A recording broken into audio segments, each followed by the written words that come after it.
देश के वर्तमान हालातों पर दिल्ली में एआईसीसी की अहम बैठक का आयोजन किया गया। बैठक में कांग्रेस के कई बड़े नेता, मुख्यमंत्री, राष्ट्रीय पदाधिकारी, विधायक, सांसद मौजूद रहे, जिनमें छत्तीसगढ़ के मुख्यमंत्री भूपेश बघेल, पूर्व केंद्रीय मंत्री पी चिदंबरम, अधीर रंजन चौधरी, प्रमोद तिवारी, कांग्रेस के राष्ट्रीय सचिव और संसदीय सचिव, विधायक समेत कई दिग्गजों ने अपनी मौजूदगी दर्ज करवाई। बैठक में बीजेपी की नीतियों के विरोध में पार्टी की रणनीति को लेकर चर्चा हुई।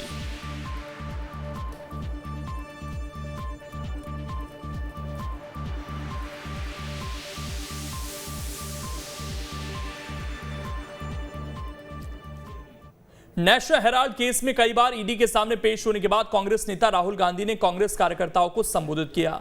इस दौरान उन्होंने कहा कि पूछताछ में उन्हें कभी अकेला नहीं लगा, क्योंकि मेरे साथ करोड़ों कांग्रेस कार्यकर्ता खड़े थे। उन्होंने कहा, मैं बेशक कमरे में अकेला था, लेकिन मुझे मालूम था कि मेरे साथ और भी बहुत सारे लोग हैं।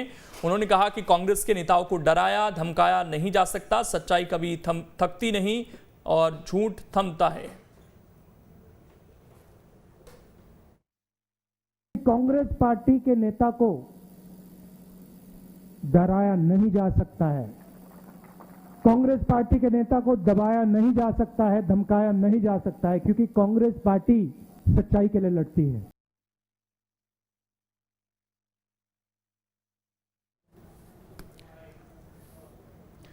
बालोद में सरकार और मंत्री की उम्मीदों पर सरकारी अधिकारी पानी फेरते दिख रहे हैं। यहां तक कि ये अधिकारी अपने विभागीय मंत्री की भी बात नहीं सुन रहे। दरअसल मंत्री अनिला भेड़िया के विभाग को 6 महीने पहले 2 दिव्यांग बच्चों की मदद के लिए एक पत्र लिखा गया था। दोनों बच्चों की सुनने की ताकत कमजोर है। इस खत के जरिए उनकी सुनने की ताकत वापस लाने के लिए गुहार लगाई गई थी, लेकिन विभाग की तरफ से बच्चों की कोई मदद नहीं की गई। उधर मामले में मंत्री जी से पूछा गया तो उन्होंने कहा कि खुद कलेक्टर को इसको लेकर पत्र लिखा है और इसको लेकर क्यों कदम नहीं उठाया गया, इसका वो संज्ञान लेगी।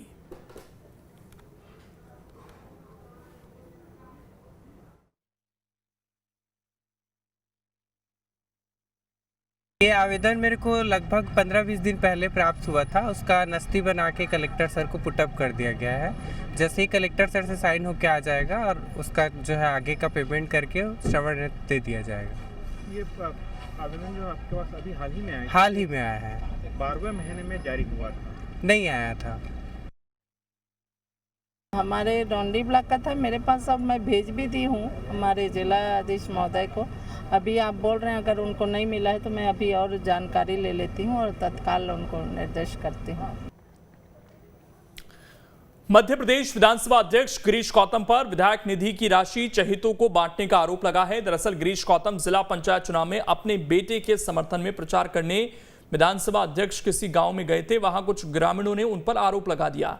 इस पर विधानसभा अध्यक्ष ने साफ किया कि उन्होंने जरूरतमंद लोगों को विधायक निधि की राशि दी है।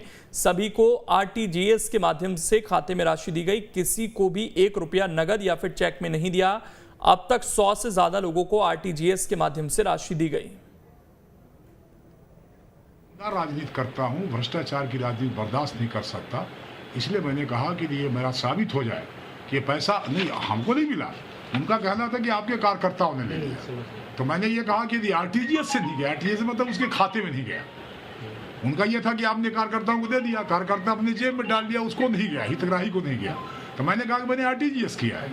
अब आरटीजीएस उसके खाते में नहीं गया है, यदि नहीं गया है तो मुझे इस गाँव का 1 वोट नहीं चाहिए।